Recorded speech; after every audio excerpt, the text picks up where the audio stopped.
Doma Sports Talk worldwide with some news from the world of boxing.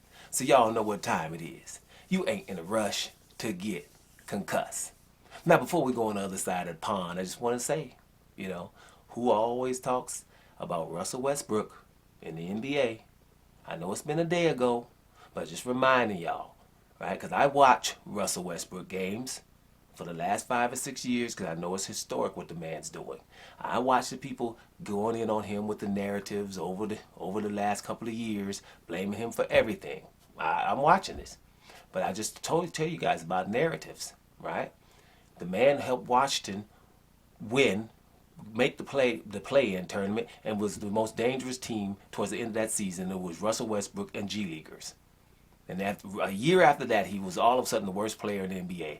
Let some people tell it, right? They can't play themselves, but I don't like to say that because whatever. Even if you can't play, you still can have an opinion, right? But at the end of the day, people, the point is Russell Westbrook is a damn good player in the NBA, and we know it. We all know it. You don't get triple doubles messing around, and the NBA just trying to make everybody just shoot 3-point shots that are not even contested.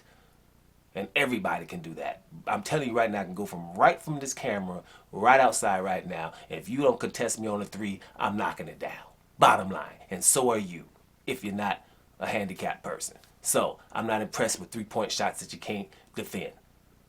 Messed around, turned into an NBA video. Let's get back to basketball. Anthony Joshua. Damn it, if you found me, you know who the hell Anthony Joshua is, right? Now you're gonna fight Jermaine Franklin. You probably don't know who that is, but it's the dude who actually beat Dillian White, right? And then get the nod. He was over there in Dillian White got a hometown nod over this guy. But Jermaine Franklin was in a competitive fight with Dillian White. I think we can all agree right there, right?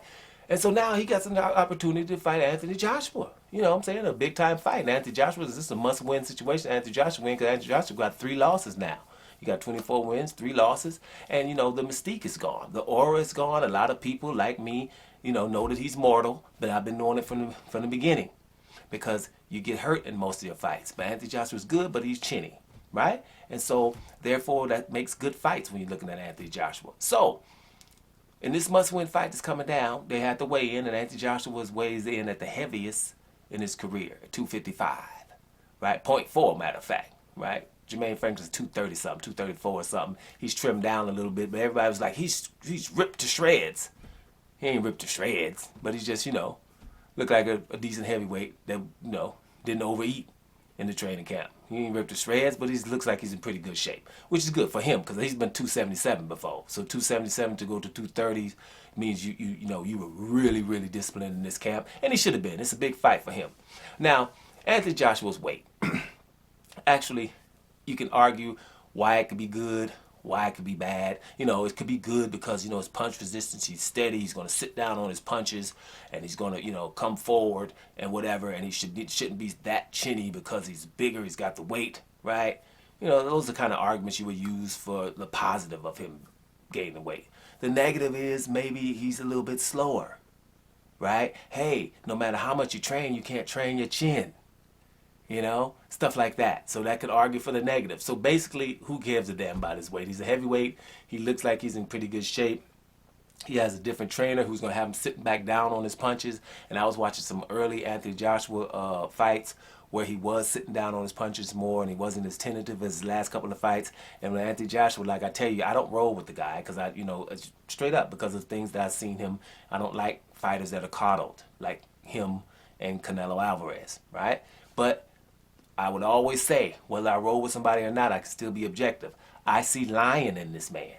When he gets in trouble, Joshua is mean when he's in trouble.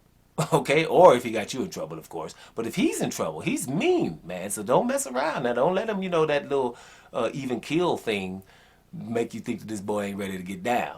Because you don't knock out people if you ain't. So, so Joshua's going to be in the mix. Now, Jermaine Franklin has all the game here. Jermaine Franklin has all the game here.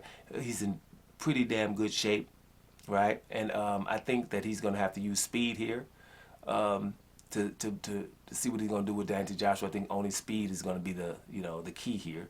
I think Jermaine Franklin could take a pretty good punch, but you know, can you take an Anthony Joshua punch? So I think he's good. Speed is going to be the key here. This is going to be a good fight because it is significant. Because Anthony Joshua has to not only win this fight, he has to win it spectacularly. Because Jermaine Franklin is basically not in the top 15 in any sanctioned body, or I didn't look right before, but you don't really see Jermaine Franklin's name in those top 10 anywhere. So if you take the Dillian White fight away from Jermaine Franklin, he's somewhat, people will be like, well, who the hell is that? You see what I'm saying?